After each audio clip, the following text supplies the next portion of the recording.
So you're ready to lose weight for the last time by changing your mindset. Fantastic!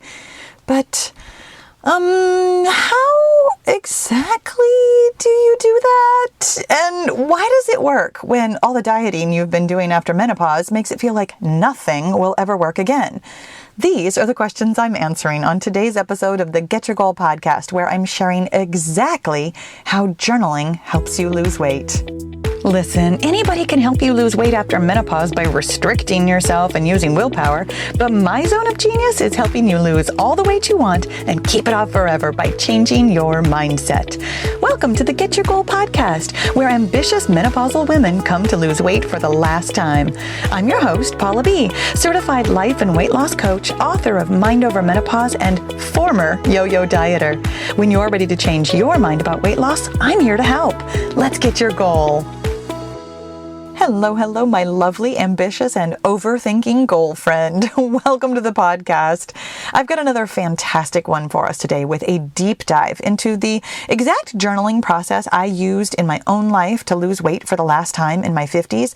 And this process, not coincidentally, is one of the several journaling processes that I teach inside the Get Your Goal membership that we've also talked about here on the podcast. I mean, it's no secret that I am a huge fan of journaling. In fact, I consider myself a journaling coach, a journaling mentor, and even a journaling teacher, which is why we talk about it so often around here. I mean, I think that a lot of us know that journaling is good for us in that vague way that we know brushing our teeth is good for us. Like, everybody says it's helpful, but how and why? Well, a dentist will tell you that your gum health is actually directly tied to your heart health. Did you know that? And a life coach, me, will tell you that journaling for self-awareness is the direct path to creating weight loss habits you can stick with.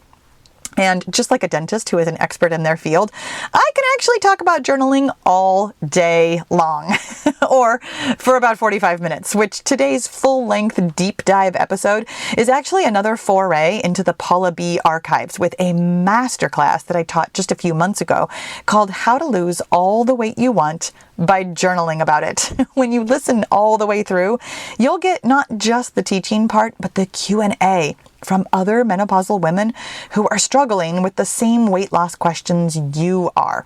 This one is chock full of good, actionable information.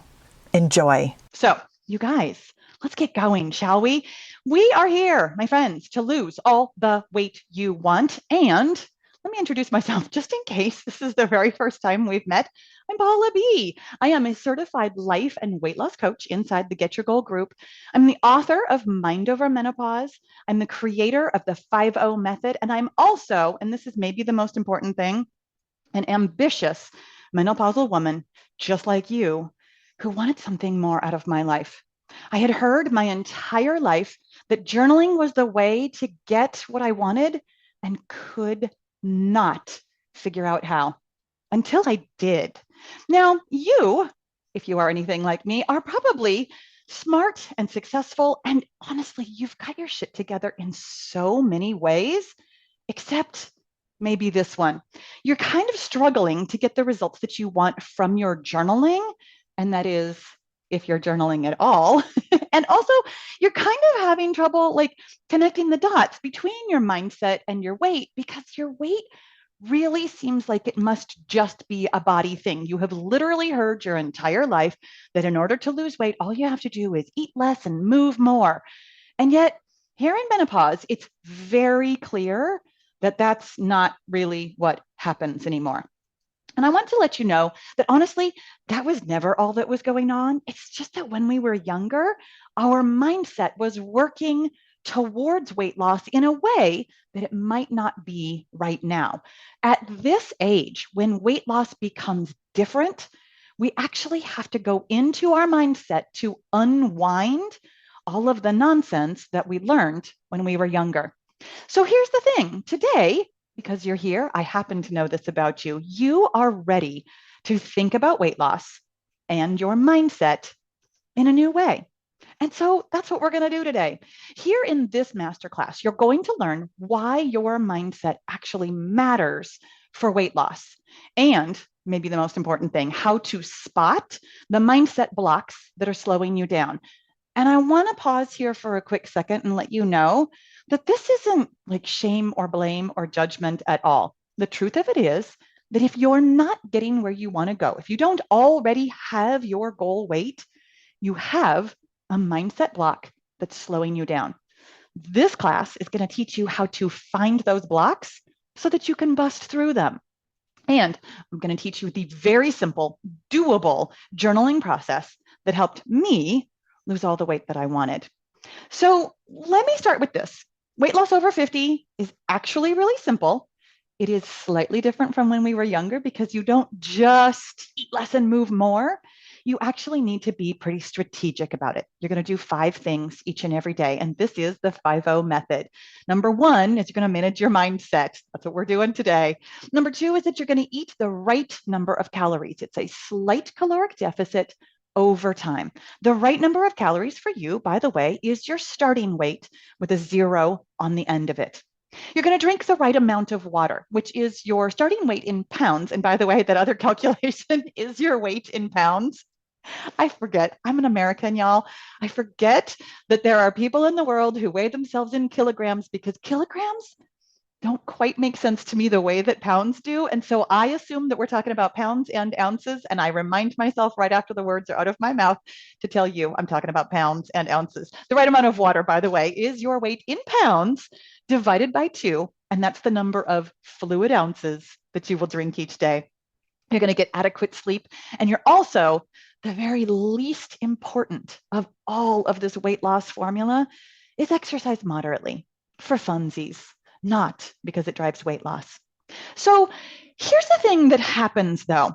When you start on something like the 5-0 method, you have these 5 tasks. It's laid out very simply. It feels like you're going to be able to do this. It's simple. It's straightforward. It's backed by science. And yet you're not doing some and maybe even all of these tasks. And I want to pause here and completely normalize this for you. Once again, if you were already at your goal weight, you'd be doing these things. But because you're not at your goal weight, you're not doing these things. And because these aren't habits, because these aren't things that you've been doing, you're going to struggle to make them part of your routine. It happens to all of us. This is truly step 1 of getting any goal is knowing what your tasks are and then not doing them. And here's unfortunately what you're doing instead of your tasks. You might be self-sabotaging by doing the exact opposite of what you intended. Happens to us all. You might be making excuses about being busy or life getting in the way. You might be getting lost and confused in all of the details. This is actually what happened to me. I spent so much time spinning, trying to make plans, trying to figure it out, trying to do the calculations, trying to get the right app, trying to make sure I had meals planned, trying to like really make sure I knew what was going to come next. I called it being prepared, but it was procrastinating instead of actually doing stuff. You might also be blaming yourself for being lazy or dumb or unmotivated or undisciplined. Now, here's the thing. None of these things are true. The problem is not your circumstances. It's not how busy you are in your life. You actually can't always change your circumstances. And the problem is definitely not your character. It has nothing to do with being lazy or unmotivated. And your character in general does not need to change. The truth of it is, it's just your mindset, which can 100% change. That's what we're here for today, my friends. I'm going to show you how. But before we get there, let me tell you something. There's a couple of things that you need to understand about your mind and your mindset that will really help the journaling process make the most sense. Here's thing number 1.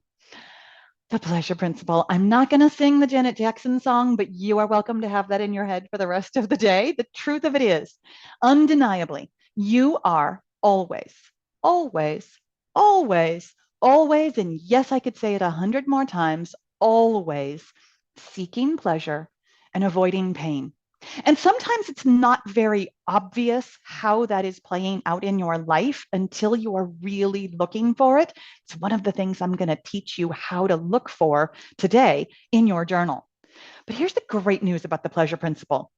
It means that you actually always know why you're doing things. And for the purposes of what we're talking about today, where you're trying to create these new habits, you also always know why you're not doing something. If we did not, as human beings, follow the pleasure principle, if we were completely random, sometimes we do things, sometimes we don't, and we never know why, then this journaling process wouldn't work.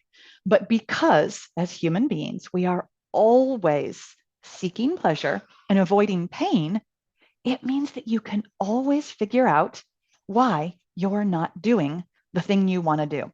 So, here's something else that's going to be really important for you to understand about how and why we do anything.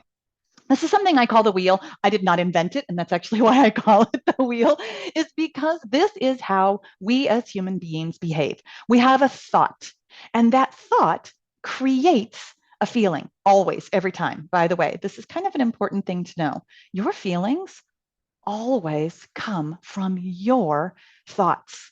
And further to that, your feelings have a job in the world. Your feelings actually drive your actions. You never do anything from any other reason except that you've had a feeling. Now, here's the thing that happens though, those actions always get you a result that is a direct reflection of your original thought. Your brain, I'm going to say this gently and with love, your brain is a little bit lazy. It really wants to just always believe what it already thinks. So it thinks something and then it creates that thing coming true so that it can keep thinking that thing. So let me show you how this plays out. This is why you do things. You have a thought, it creates a comfortable feeling, a pleasurable feeling. We're always seeking pleasure and avoiding pain. That pleasurable, comfortable feeling drives productive actions. And then those actions, the way they always do, get you a result that is a direct reflection of your original thought. This is how you get exactly what you want. You have a thought, something like drinking water is easy. This is not one of my thoughts, by the way. This is just an example. But drinking water is easy creates the feeling inside your body, the emotion of confidence. That feels so good, so easy. And then, because of that feeling of confidence, you have the actions of planning ahead for your water consumption, knowing exactly where all the public restrooms are that you might need to use today. And then you're drinking your water on schedule. That thought created this feeling, drove these actions, and then you got the result that was a direct reflection of your original thought, easily meeting your daily water target because of the thought, drinking water is easy. But here's the thing, this is also why you don't do things. This wheel is always working. You have a thought, and a thought that creates an uncomfortable feeling. I'm going to say the word pain here, and I want you to know that I'm not necessarily talking about true, deep physical pain.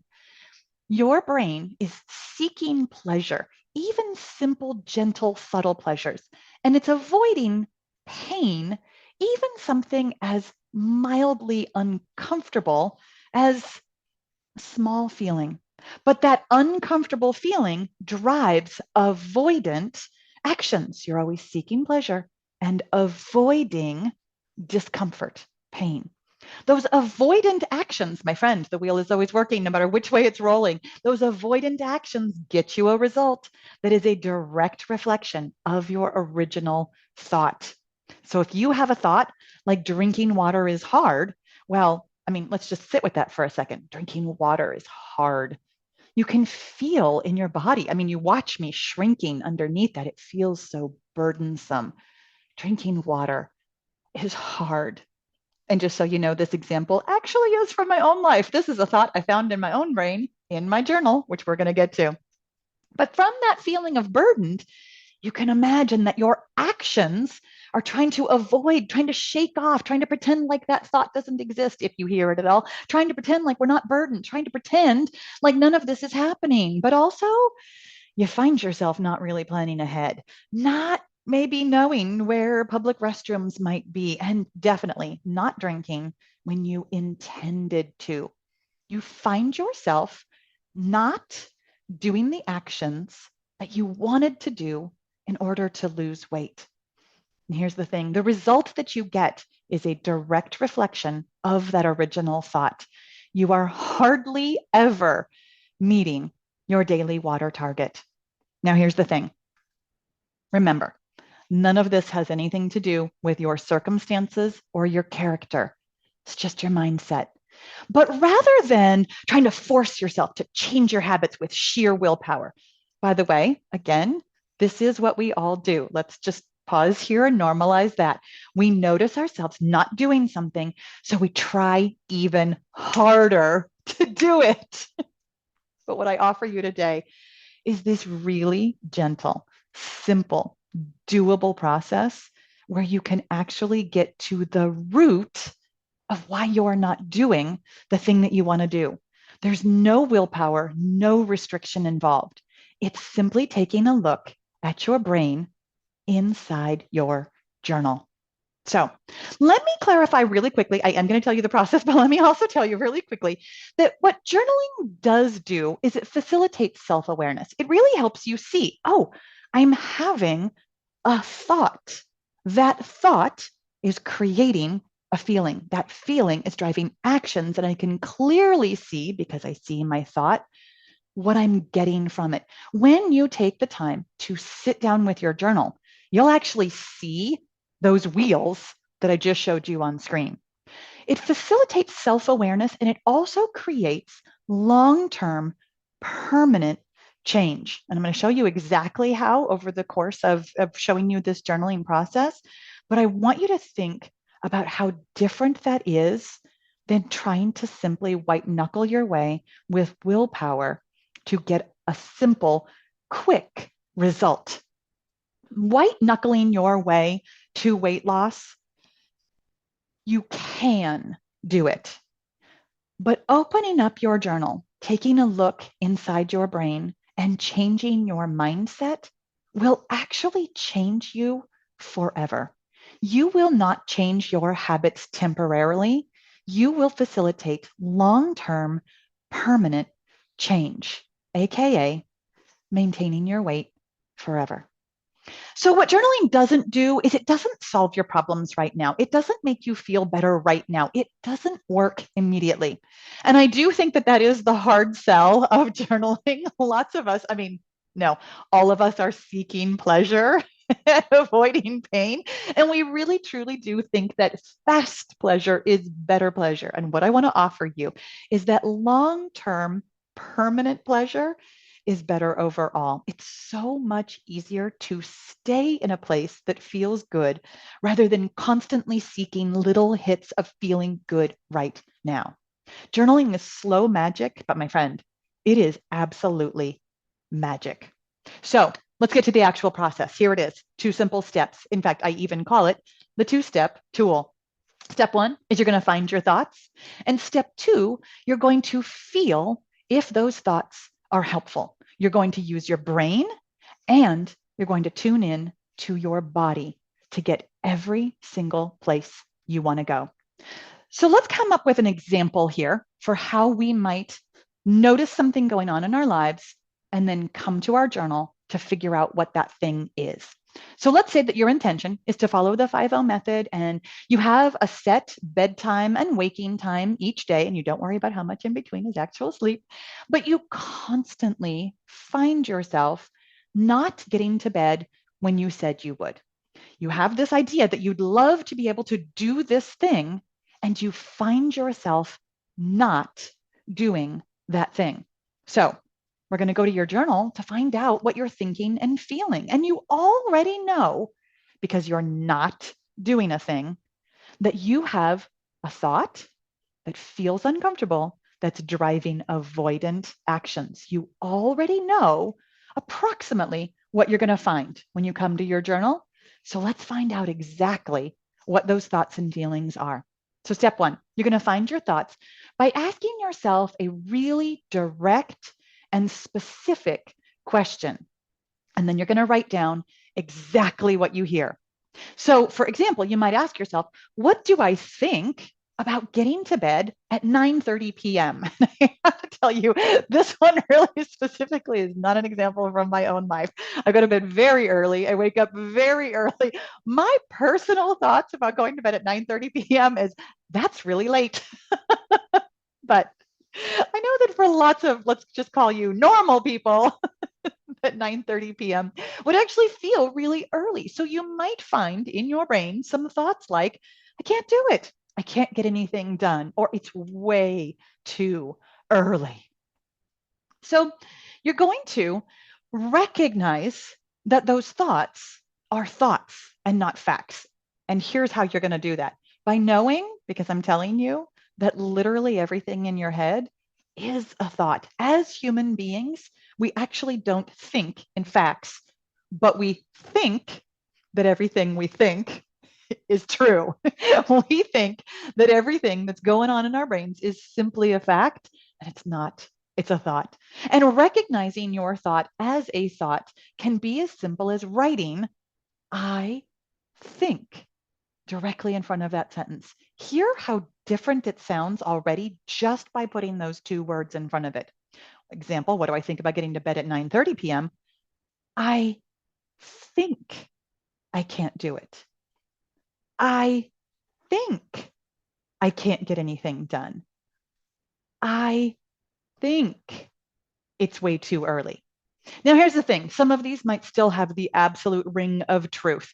Really taking a moment, though, to hear your thoughts and call them thoughts, label them as thoughts, helps your brain, even if you can't feel it right in the moment, helps your brain recategorize this thought. It takes it out of the truth column and into the maybe column. And this is good news. This is how we unstick thoughts that aren't helping us get where we want to go. And here's how we know which ones are helping us get to our goal and which ones aren't. We're going to feel if they're helpful. You're going to find the feeling that each thought creates. Remember that all of your thoughts are creating a feeling. That's what thoughts do. That's literally their job. And if the feeling is uncomfortable, or excuse me, comfortable, you're going to write helpful next to the thought. It will help your brain label that thought as this is a thought that's getting me to my goal. If, on the other hand, and here's the thing, you already knew that you were going to find unhelpful thoughts. When you came to your journal, you came here because you saw yourself not doing a thing. So, of course, what you found was unhelpful thoughts. But rather than just coming here and being like, okay, unhelpful, unhelpful, unhelpful, we're going to notice the feeling that that thought creates in our body so that we can really clarify for ourselves why it's unhelpful. A thought is unhelpful because of the uncomfortable or painful feeling that it creates in your body. So if it's an uncomfortable feeling, you're going to write unhelpful next to the thought. So for example, what do I think about getting to bed at 9:30? Well, I think I can't do it. To me, this thought felt very helpless, like incapable. I can't do it. And that helpless feeling inside my body feels very shrunken, very small, very helpless.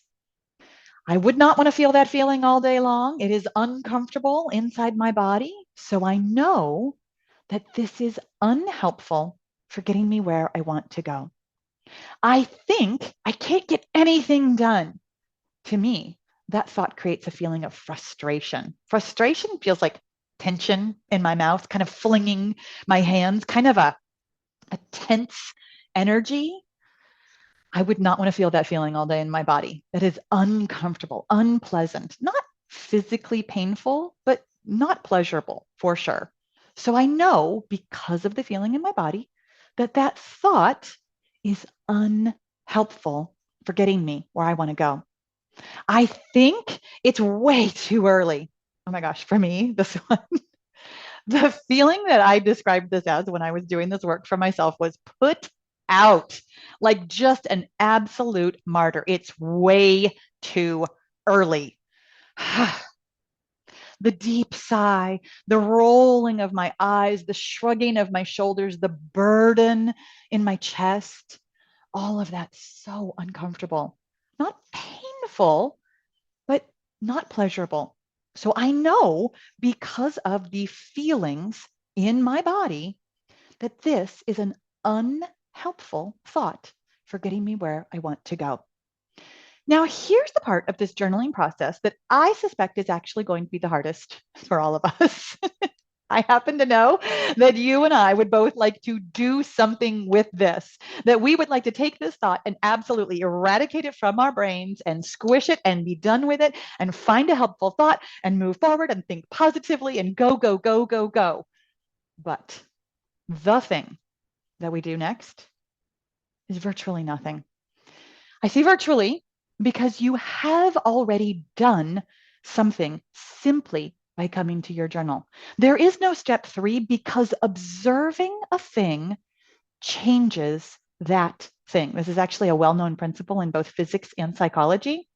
Once you have observed, seen, noticed this thought and this feeling inside of you, you've already taken steps to change that thing. So let's say, no, not let's say, let me show you that you have actually already changed your mindset, your thought, the uncomfortable feeling that it created, the avoidant actions it drove, and the results that you've gotten simply by observing it. And let me show you how this is slow magic, but magic. So you had the thought and it created the uncomfortable feeling, but every single time you catch that, you notice it, you observe it. Oh my gosh, there's the thought, I can't do it. There's the feeling of helplessness. That little tiny bump right here where you observe slightly changes your actions, slightly changes your results. And remember how we talked about how your brain always wants to be as efficient as possible and simply create what it already believes to be true. And by the time it creates it again and again and again, it doesn't have to think very hard to do something else. Well, your observation slightly changed your actions, slightly changed your results. Your brain is therefore on notice. Oh my gosh, this wheel isn't rolling as efficiently. This wheel is taking more energy than it used to. Over time, simply because of the observation, you will have access to different thoughts that create different feelings. Some of them will be pleasurable, that will drive different actions. Some of them will be productive, that will drive different results. The thing you want. Observing a thing changes that thing. Coming to your journal changes your mindset.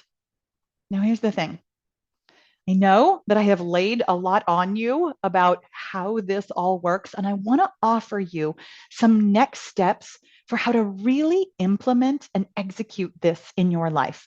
The truth of it is, this is exactly what we do inside the Get Your Goal group. And the Get Your Goal group is a monthly weight loss mindset membership. It's where I am the head coach, and it's where journaling about your thoughts and feeling your feelings and getting your goal is actually really normal. It's what we're all there for. The truth of it is, you absolutely can journal alone and get the results that you want. I don't ever want to come to you and be like, oh, the only way that you can lose all the weight that you want is to come and join my group. What I offer you is that joining the Get Your Goal group can actually help you with the parts that are difficult. When you are journaling alone, you are, because you're alone, you are the one who is coaching yourself. And the truth of it is, it can be tough to get out of your thoughts enough to really see that they're thoughts and not facts. But there are also pros and cons to this. Journaling alone means that every single thing you think or feel stays completely private. And I absolutely understand that that might feel really important. The thing about group coaching, again, pros and cons, in a group like the Get Your Goal group, somebody else has actually already solved your exact problem. The truth of it is, somebody has already thought the thought that you've had. Somebody has already felt the feeling that you've had. Somebody has already figured out exactly how this observation can change your mindset. And as often as not, that somebody is actually me. My friend, I have done this work. I'm still doing this work, not on weight loss, but on other goals in my life. This process works on every thought you might ever have.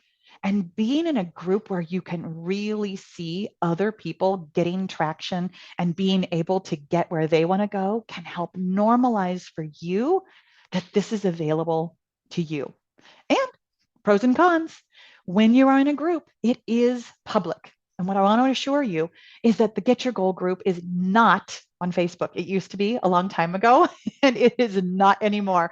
I I like Facebook for other reasons, but the Get Your Goal group is on a private, secure platform that I monitor frequently to make sure that only the people who are in the group and have access to everything. It is as private and secure as any platform can be.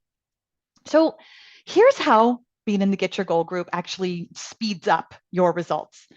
Self-awareness really does require a level of authenticity with yourself and being your authentic self in a really safe and nurturing and understanding community and watching other people show their authentic selves can really help speed up that process in your journal. All of us come to our journal when we first start learning this, censoring ourselves, trying to find the positive thoughts, trying to find the silver lining, trying to slap a happy smile on our faces, trying to be the best version of ourselves, the Pinterest perfect version. But coming into a group where it's completely normal to really be yourself, to really show your vulnerability, can help speed up that process for you. Inside the group, you actually get to learn your way with a variety of resources. Oh my gosh, the sun just came out. That is so hilarious. It's like the sun knows that I'm talking about the Get Your Goal group. The sun is very excited about that. Also, it's blinding me. Inside the Get Your Goal group, I've got a variety of resources for you because I personally learn in really diverse ways. We've got audio, we've got video, we've got written learning, and we also have interactive coaching calls where we can talk and verbally process things. You can also really get inspired by other members' successes. The thing about being inside of a group is that it's really nice to be able to see that other people doing the same work, having the same unhelpful thoughts, feeling the same uncomfortable feelings, can move through what they're feeling, what they're thinking, and show you how success is actually available for you too. And you really get to treat yourself in a no pressure environment. I happen to know in the world of weight loss that there are lots and lots of places where you can go that are running like 30-day challenges, or let's see who can lose weight the fastest, or running, biggest loser style competitions.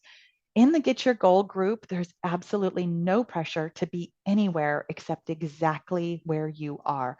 Once again, really normalizing that women can be successful without pushing each other or pushing themselves. There's no competition. It's all about being exactly where you are to get what you want. So here's the nuts and bolts of it, because I mean, this all sounds so lovely, but no, for reals, what's inside the Get Your Goal community? Well, inside your membership, there's a lively, supportive community that is not on Facebook. There's asynchronous learning, which means a video library that teaches you exactly how to lose all the weight you want. There's weekly coaching calls for all stages of weight loss, including maintenance, because that is a big part of it as well. And you can stay in the group to get any goal you want. And there's a private podcast, there are coaching call replays and other exclusive resources, because the Get Your Goal group is where you have the most access to me personally and all of the work that I put out in the world. The truth of it is, my friend, you belong. inside the Get Your Goal group. I keep the price as cheap as possible. I consider myself the Costco of weight loss coaching by having the membership just $50 a month. There's absolutely no participation minimums, meaning that if you are there for a couple of months, it's completely okay. You don't have to sign a long-term contract. And you also, this one's for my introverts, don't have to participate in any way that doesn't feel comfortable to you. You can be a lurker inside the group, which is how I am in most of the groups that I am in. It is easy to join, it is easy to use, and we're waiting for you inside, my friend. Come on over to getyourgoal.com/work-with-me and come inside the Get Your Goal group. Now, my friends, I promised you I would have plenty of time. And oh my gosh, I I had practiced this masterclass and I had thought that it was going to take about exactly this amount of time. We have plenty of time for Q&A, and I happened to see that there was a couple of them already in the Q&A. If you have another question, go ahead and pop it in the Q&A now. I am going to stop sharing my screen. Hello, hello. And let me scroll through here and find a couple of questions. Anonymous attendee says, why not just change the bedtime? This is such a great question. Okay, so this is when I was giving the example of the 9:30 bedtime. The truth of it is you absolutely can. And there are plenty of times when manipulating your circumstances can be the thing that gets you where you want to go. If, for example, you need to wake up at a certain time every day, there will be what I would consider a hard stop on how late you might be able to go to bed. There are times when I'm going to say that things need to get done, that you will need to not just change your circumstances, but really dig in to find out what's going on inside your brain to be able to get where you want to go. In the case of your bedtime, yes, you absolutely might be able to change the bedtime. And up until that time where you've got the flexibility, there might be a point where even if it's 10:30, even if it's 11:30, even if it's 12:30, even if it's 1:30 a.m., you might still need to figure out what's going on that's stopping you from getting to bed when you say you will. Thank you for asking that question. That was fantastic. Audrey has a great question. How many people are typically in a group coaching call at one time, and what time are they usually scheduled? Important for an East Coast full-time worker. I absolutely agree with you. Typically in a group coaching call, oh gosh, I would say that we have anywhere from relatively small attendance, meaning, like 6 to 10 and upwards of 20 plus. The group itself, as of right now, has about 150 members. It's not huge, but it's also not tiny. There's space for you to either kind of sit in the back row if you'd like. Again, totally okay. Y'all, I know I don't seem like it because I'm here on video being this version of Paula, but I'm also a big introvert. There are absolutely times when I'm like, I'm just here to read. I'm just here to be in the comments. I'm not here to be on stage. You are welcome to be in the back row or come front and center. You can attend the calls either with your camera on or with your camera off. I firmly believe that when you feel your best, you will get your best results. I mean, that's our pleasure principle. When you feel good, you get what you want. So I try to be as accommodating as I can inside the group to make sure that you can feel your best. So having said that, what time are they usually scheduled? I actually run several weekly coaching calls. They start as early as 5 a.m. California time. And they go as late as, I think the latest one that I have scheduled right now is 4 p.m. California time, specifically because we do have members who are in Europe. We've got members in Australia. We've got members on the West Coast in Central time zone and on the East Coast. I really do try to accommodate as many time zones as possible. And if for whatever reason those times aren't as convenient for you, I do get the coaching call replays up as quickly as possible so that you can watch and listen and get the goodness out of them. I'm also always available via written coaching. And I apologize, you guys, I'm going to close my blinds here real quick because I literally can't see.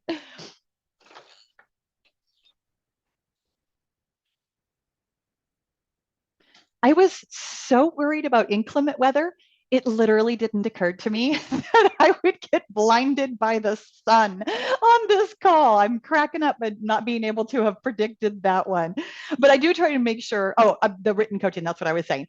There is written coaching available basically 24/7. I'm not answering 24/7, but you can always get an answer to your questions somewhat sooner rather than later in one way or another. It is the place that I am most accessible is inside the Get Your Goal group, and the peer coaching that's available to you from the other members who have been in for years and have gone through the work is invaluable. The other members of the group are truly the value of the group. When you come inside and meet the women there, they're unlike anybody that you've ever been in a group with in real life. In real life, you might have like one or two friends who are like super into self help and self improvement and kind of understand what you're talking about with mindset.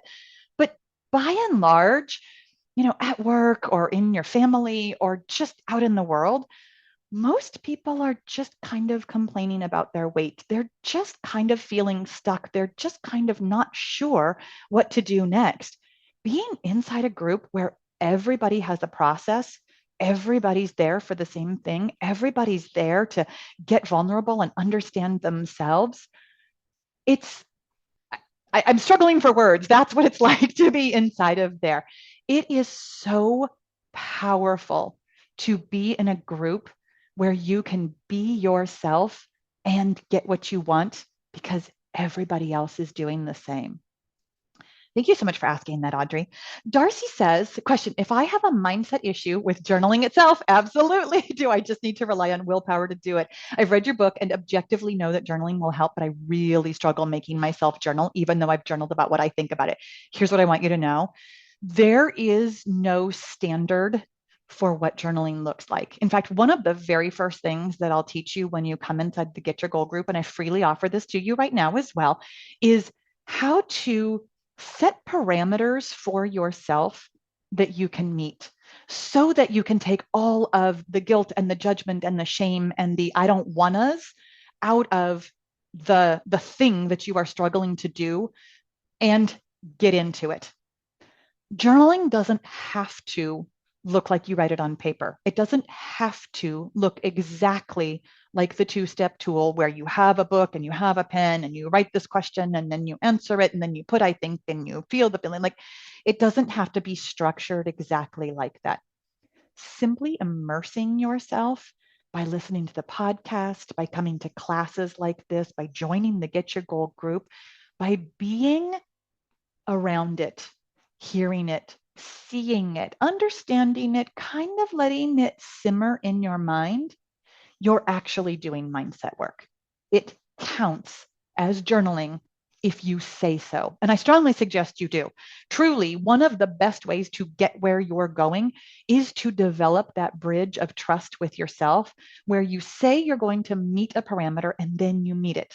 And the way to do that isn't to set yourself a hard parameter and make yourself do it, but to set yourself this really generous parameter. Literally anything I do counts.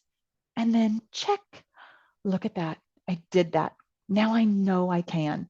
And then I'll shrink my parameter a little. What if I make this a tiny bit harder? Can I still do that? And then you do it. Check, look at me. I'm doing what I say I'm going to do. I can really trust myself to follow through when I'm the one setting the rules.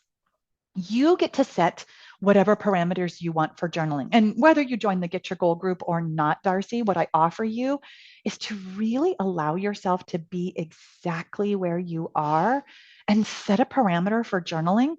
That's what you're already doing. Listening to the podcast, reading the book, thinking about journaling, it gets a check mark. It gets that bridge of trust with yourself. This is what I said I was going to do, and then I did it, and now I know I can. That now I know I can will carry you so far. It will carry you to the next little step where you're like, I wonder if I can do this little bit more. I wonder if I can do this little bit more. You never need to white knuckle or force yourself to do things. You can come to it curiously, like, look at how good I've been at this. What's the next little thing I think I can do? When it feels like the exact right amount of challenge, you will follow through every time. I'm so glad you asked that because I know lots of you on this call are like, there's a reason I'm here to figure out how to journal is because I don't think I want to journal. I know. And you already are journaling just by being here. Check today. Gretchen says, question, I'm very overwhelmed with what questions to start with to journal. How, where do I even begin? I love this question. The simplest question that I have for you that I offer you in the 5O method is something along the lines of, what do I think about today's numbers? And I want you to know that rather than struggling to come up with a new question every single day, you can actually just use that one as long as you want to. There is an art to being able to ask yourself questions, and it's not necessary as you first get started. You can simply ask yourself a question. What do I think about my weight? What do I think about journaling? What do I think about asking myself a question? There's no such thing as a bad question. I will offer you a form tip, in fact, a couple of them. I don't personally like to ask myself, why do I think such and such? For me personally, that tends to lead me down a rabbit hole of like shame and blame, and this came from my childhood, and the world is out to get me, and things that aren't super productive for me personally. When I come to my journal to find my thoughts, I really like to ask myself, what do I think? That way I know that what I'm hearing is a thought. I've asked myself a question. I've answered that question as a thought. So I offer you that. You can simply ask yourself, what do I think? For me personally, that question is a little bit broad. I, I actually that's where my anxiety does actually come in. When I ask myself a question like, "What do I think?" and I have this big blank page, I'm like, "Well, where do I start?" Okay, let's go. I guess I'm writing for the rest of my life because I think 60,000 thoughts a day. So, I personally love to ask myself a really specific and direct question. But if my wording of, "Oh, your question should be specific and direct," feels like pressure, don't ask yourself a specific and direct question. Really, truly, the big picture here is come to this process in a way that you can. Like, really be on board with making it work for you. It can look like anything, it can be anything. When you really notice, okay, this is what I'm struggling with, this is what I don't like, see if you can tweak it. Go ahead and change it in a way that feels like, okay, now this is a process that I can really get some traction with. When you get traction, it's not like you're coming to me and I'm going to give you an A plus and I'm going to give you a little check mark and I'm going to be like, you did great. Yes, I will. I mean, I'm happy to validate what you're doing, but also you're the one who's getting results. Make this work for you. And hopefully, some of those suggestions were really helpful to you. Either broaden it up or narrow it down or leave it as open as possible. Whatever feels really good to you is the way to move forward. Pleasure principle. If it feels good, you get where you want to go. Thank you so much for asking that one, Gretchen. Peggy says, question, how do I find the time to journal if I am very busy? That seems to be a difficult thing for me. Totally agree, totally understand. The official standards that I offer you in the 5O method, which by the way, always a framework, every single thing that I offer you in the 5O method, scientifically proven that this is how it works, but also you have to make it work for you. And the standard that I offer for journaling is to journal for 5 minutes. Like literally 5 minutes or five thoughts, whichever one comes first, so that it's very quick and very easy and very doable. And if even sitting down for 5 minutes, because trust me, I understand. I say I'm going to sit down for 5 minutes, but I have to come over to my desk. I have to like actually grab my journal. I have to get a pen. I have to get comfortable. I have to open it up. I have to think, okay, what question am I going to ask myself? Like, there's a couple of other minutes of prep work that's kind of part of that that starts to feel like the thing that might be too much, that might be a little overwhelming, that might be like, yeah, you know what, I don't have time right now. And here's what I offer you. Make it work for you. You've come to this class today. This counts. Listen to 5 minutes of the replay. listen to 5 minutes of a podcast. Make it work for you in a way that you can fit it in. If you have time during your day, like while you're driving or while you're doing dishes, or I always say dishes is my example, by the way, because I love doing dishes. Like that's actually really relaxing time in my head for me. So that's when I'm listening to audiobooks or podcasts or just thinking my own thoughts. To me, that's really relaxing time. If you don't like doing dishes, don't ever take that as like some kind of a law. Find some time where listening to something in your own head or some other sort of resource will count for you as journaling. As you get into the habit and into the practice of even thinking about your thoughts, you will magically find time to think your thoughts on paper. It's all about making it work for you. Thank you so much for asking that, Peggy. Windflower says, question, the 5-0 method tells me to eat 1,050 calories. I know that's low. What do you think? I think lots of things, 60,000 thoughts a day, as a matter of fact. I will suggest a couple of different things. I'm going to guess. I mean, I know how much you weigh based on what you've just told me about the calculation. What I'm going to guess is that you might be very short and very tiny already. Here's the thing about the 5-0 method. It is intended as a starting point, a framework, and there are absolutely outliers for whom the number, the like hard and fast number, just doesn't work. And there are lots of reasons why that may be so. What I offer you is the chance to pick a number, like literally pick a number, get consistent with that number, take a look at all the mindset, do the other, taking care of your metabolism stuff, drinking your water, sleeping, and exercising moderately, and see what happens. The number that I offer you for your calories is more or less what science says. When you are very tiny, you actually do not need a lot of energy. As you get older, your needs for energy also decrease. There is a bell curve there, though, where this absolutely applies to lots of people, but also doesn't for some.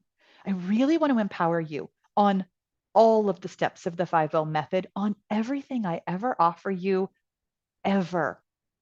If you don't like it, go ahead and try something different. And not in a snarky or sarcastic way. I heard that coming out of my mouth and I was like, this could be taken two ways. And I really promise you that what I mean by this is you really are the one who's going to make this work. You really do have the power to choose anything and see how it turns out. And not now, well, good luck to you kind of a way, but like anything can happen. When you take ownership over it and really allow yourself to say, you know what, this number might be right. And also, I don't think that's where I want to start. That really is you taking the reins of your weight loss journey and making it work. That to me is the ultimate sign of success. When you are prepared to take a look at what I've offered you and be like, you know what? Here's what I'm going to do to make this work for me. I love that for you. So, what I think is that you get to do whatever you'd like with that number. If it sounds reasonable, if it sounds doable, give it a try and pay attention. Really pay attention to what you're thinking, how you're feeling, whether or not you're hungry, whether or not you're full, and your results over time. It truly is the process for all of us. Even if the number is working right away, we still get to pay attention to everything else going on around it and really manipulate all of the variables to our goal, to what we want. Thank you so much for asking that one. Um, Stephanie says, the water example really resonates with me. Me too. That's why I chose that one. It is easy for me. Okay, so I'm super glad that actually made it really easy for you to see how the wheel works. I can also do this with sleep and mindset and exercise. Excellent. The one thing that I struggle to believe is in my calories. I can't figure out my calories. I don't believe in the amount because I can't see a loss, which makes me want to adjust them over and over again. So, okay, this is such a great question. Here's where we're going to zoom up and out to see what's going on. Not believing in the calories because you don't see results is actually a little bit backwards. You can create a feeling of belief in yourself with any number. What happens when you're watching the results is actually kind of a whole nother situation. It's a whole nother wheel. You're telling yourself something like, this isn't working. This must not be happening. I'm not losing weight. I'm gaining weight when the scale fluctuates. There are a variety of other thoughts that are super uncomfortable that actually create that urgency to make changes over time. What I really want to offer you here is to spend time first sitting with yourself and really thinking about what number of calories feels doable. Like what actually feels like something that you could eat all the way to your goal weight? What's a number that feels like, okay, I'm not going to be hungry on this, but I'm also not going to be overly full. I'm not going to like automatically be diving directly into the, oh my gosh, I'm so restricted. This isn't enough pool of thoughts. And really sounds, I'm going to say reasonable for what you'd like to eat. Start there. Have that number and ask yourself to keep eating that number over the course of a certain amount of time. When you offer yourself that chance to get consistent with that number, what you'll recognize over time is that the scale fluctuates constantly, constantly. And that actually is a whole nother set of thoughts about the scale fluctuating and whether or not that's proving what's going on. The scale on a day-to-day basis is proving nothing, absolutely nothing. The time to analyze the number on the scale is over time. The time to analyze your calories, how they feel like in terms of hunger and satiety, is on the daily. Really take a look and allow yourself to really gently listen to your body's signals. How hungry am I on this? How full am I on this? And if those aren't readily available to you, you can just keep gently asking yourself.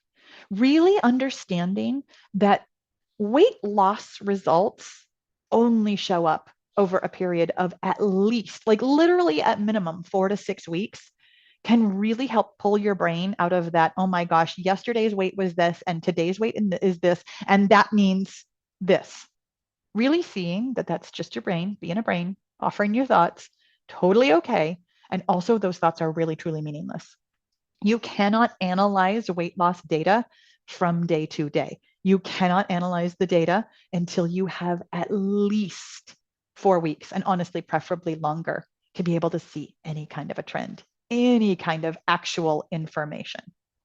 Hopefully, that is helpful to you to really be able to just in the moment kind of take your brain gently by the hand and say, thank you so much. I hear you. And this information, this you trying to figure out what's going on and trying to analyze these numbers isn't helpful right now. Thank you so much for asking that. I know that that gets to a lots of us. And what I gently offer you is that if weighing yourself every single day feels like a lot of thoughts in your head, you get to manipulate that any way you want to. You don't have to weigh yourself every day. You don't have to do anything I say. You get to make the program work for you in a way that really truly serves you. Oh, I love this. Kathy says, you are about 11 years younger than me. Have you seen success with older women? Yes, I absolutely have. Does the approach change with age in terms of calories? Yes and no. And thank you for asking this. The 5-0 method, I offer you that it is your starting weight in pounds with a 0 on the end. There are some adjustments that you might like to make. I have found, again, on that bell curve, for most women, the 0 on the end is going to be good to go.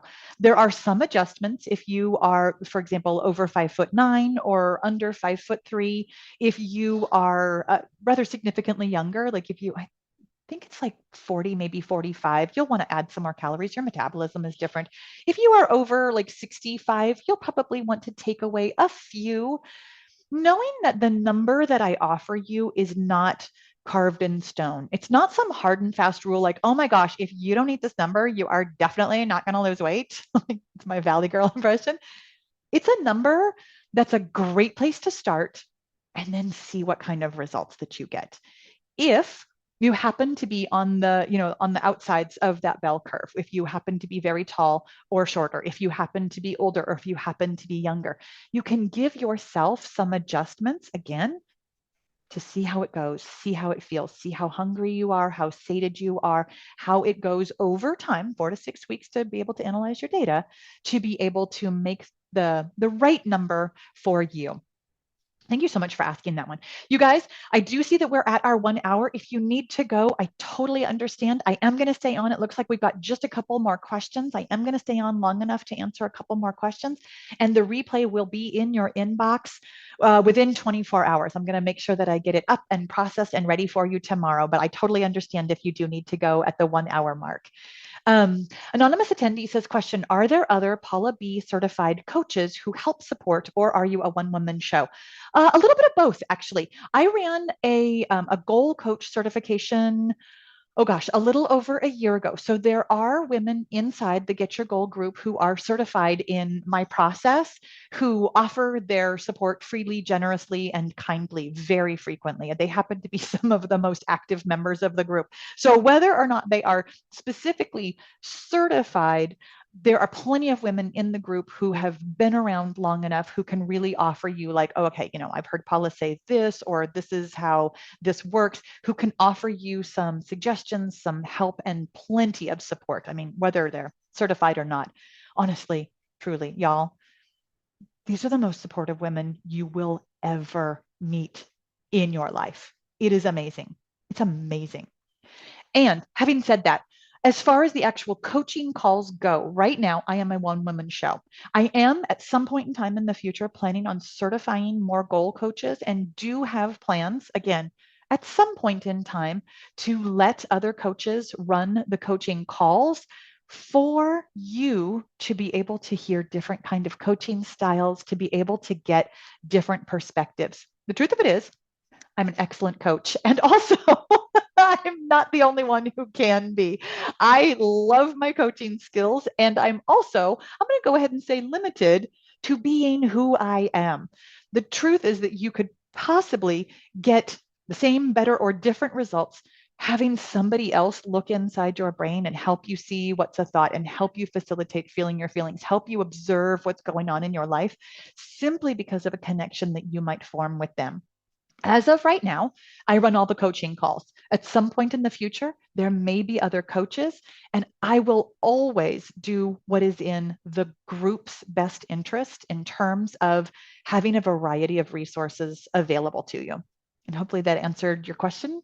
And thank you for asking it, because I know that that is a question for a lot of people, that you really want to kind of know what you're getting into. I mean, is this really like I have access to Paula B, or is it like, oh, it's just a throw you to the wolves and you're all just going to be chattering amongst yourselves? There is definitely chattering amongst yourselves. Like I said, the most supportive women you will ever meet, and also you have direct access to me.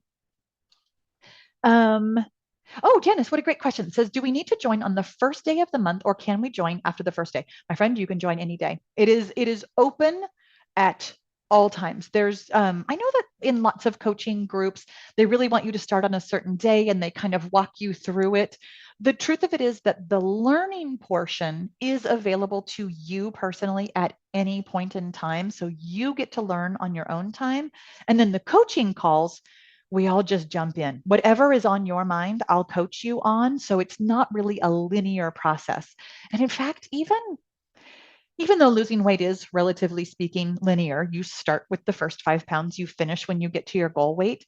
There are things that you will discover about yourself, self-awareness that you will find really late in the process that I actually talked about in the first 5 pounds. And there are things you might learn in the first 5 pounds that you will carry through the entire process.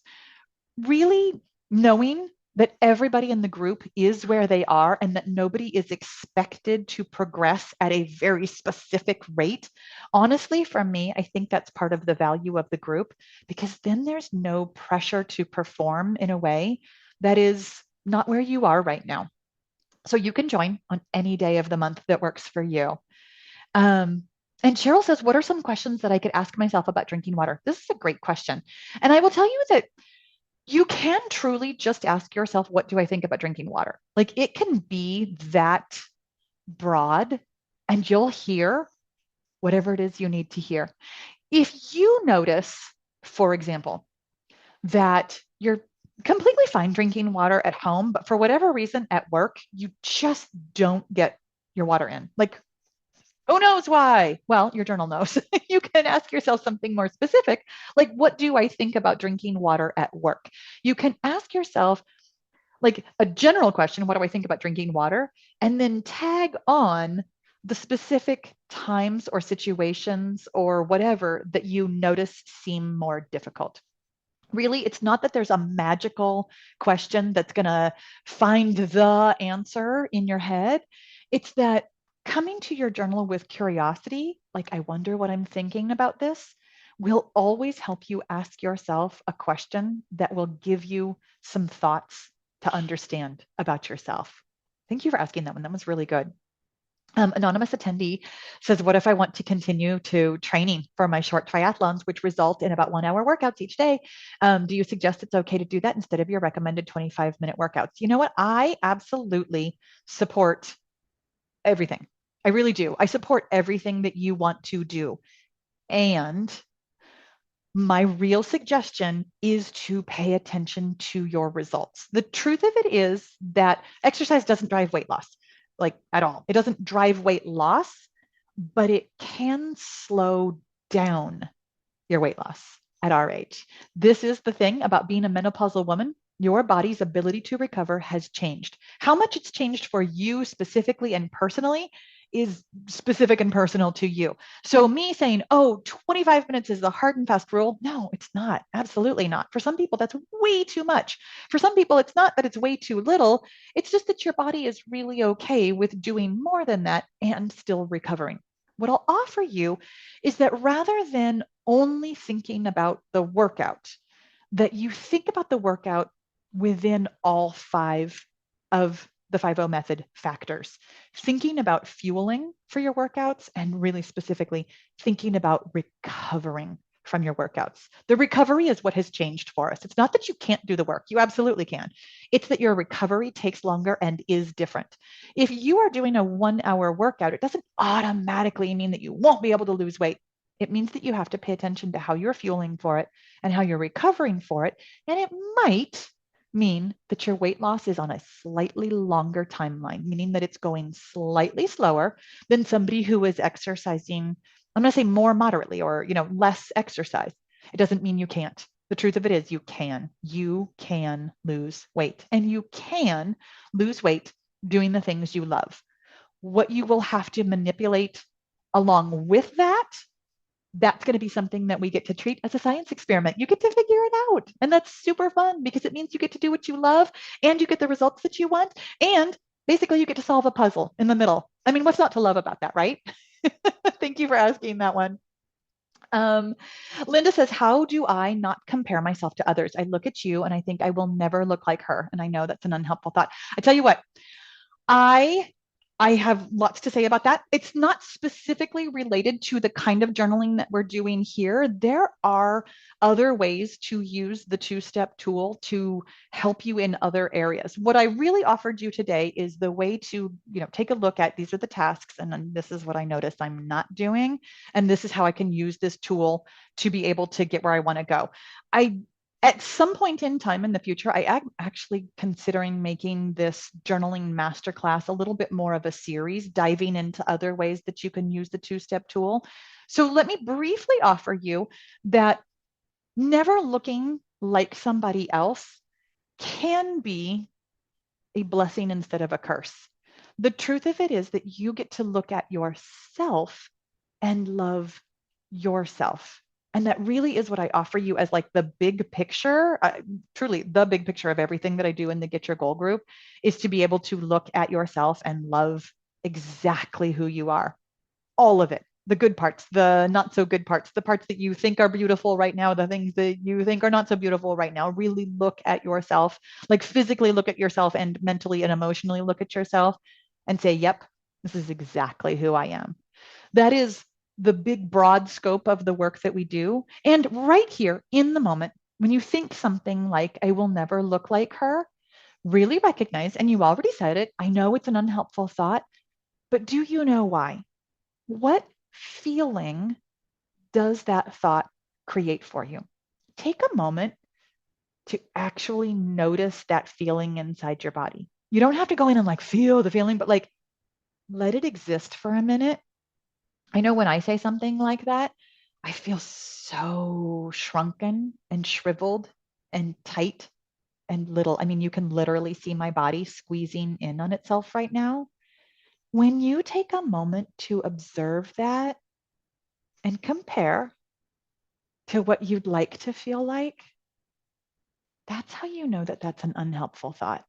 And not in a judgy way, not like I shouldn't be thinking that, but like, oh, when I think that, I really don't feel good.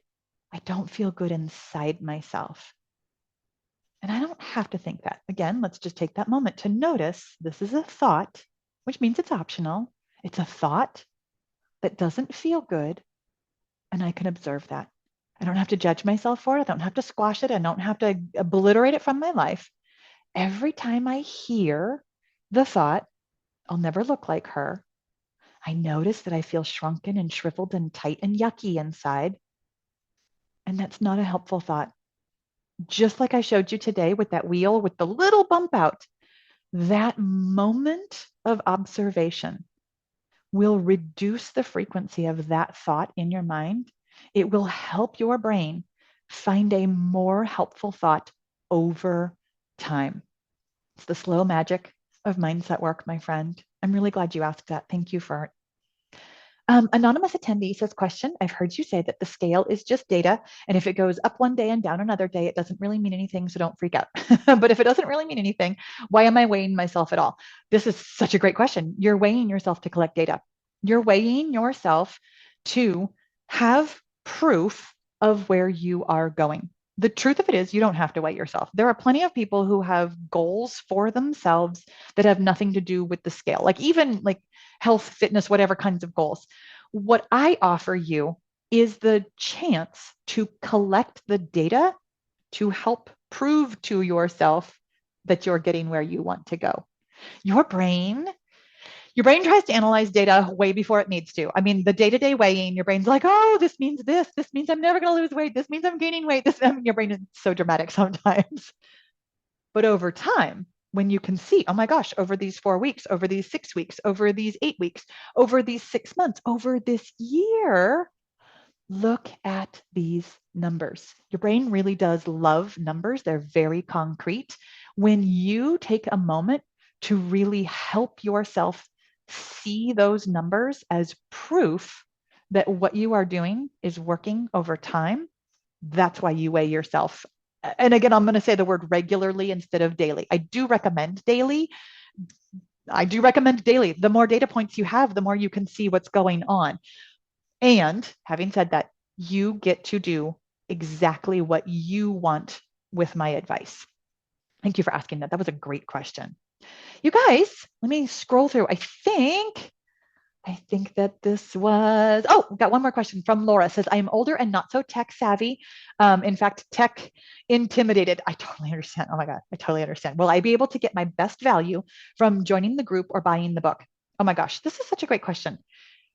Here's the thing about best value. Best value is really determined by you. And I want to offer you the pros and cons of both of them. Obviously, the book is very non-technical. Like you go to a bookstore, you buy the book, it's super easy, it's right there. You can take notes in it, you can, manipulate in whatever way you want. You literally do not need to get on a computer to read it. Like that is as easy as it gets. I'm going to say the con of that is that I only have these 170 or 278 pages. Like there's no feedback. It's I don't get to answer your specific questions. I don't get to help you see what's going on in your brain. So there's absolutely pros. It's as easy as it gets. And also, if what you're looking for is a little bit of help, a little bit of hand holding, a little bit of feedback, a little bit of interaction, then the Get Your Goal group is going to be the way to go. The Get Your Goal group is online, which means that you will need some technology in order to be able to interact and be part of it. And having said that, you, Laura, are in this webinar and you found the Q&A. you're good to go. You already know, you've already proven that you can come to a meeting and you can interact, which is perhaps your best value. Coming to a coaching call, asking a question, raising your hand, putting something in writing might be the thing that really feels like the best value to you. You can interact in the community. You can watch the videos and learn that way. You also might not like everything. I feel like I've said this a few times today, and I really hope that this feels so good to you to know you really get to make it work for you. I have tons of resources. The resources that are going to work best for you are the ones that work best for you. So really feel empowered to take what works and leave the things that don't. So you get to choose. And they're not even mutually exclusive. Maybe read the book and be like, okay, this is how far I got with it. And now I understand what the point of it is. I got a little bit more to know about Paula. And now I can see that I'd really like to join the Get Your Goal group too. They're not mutually exclusive. You could totally do both. I'm so glad you asked that. You guys, I'm so glad you asked all of these questions. This was so phenomenal today. I really, really hope that this was helpful for you. And as promised, the replay will be in your inbox tomorrow. Thank you so, so much for joining me. I hope you have a wonderful rest of your day. Hey, thanks for listening all the way to the end of the podcast. My friend, there's no better time to lose weight, and there's no better way to do it than with the 5-0 method, my free weight loss mindset guide for women over 50. It's simple, sustainable, and backed by science. We start with your mindset because your body only goes where your brain goes first. This is the thing that's been missing from all those other weight loss programs you've tried. Download your free copy today at getyourgoal.com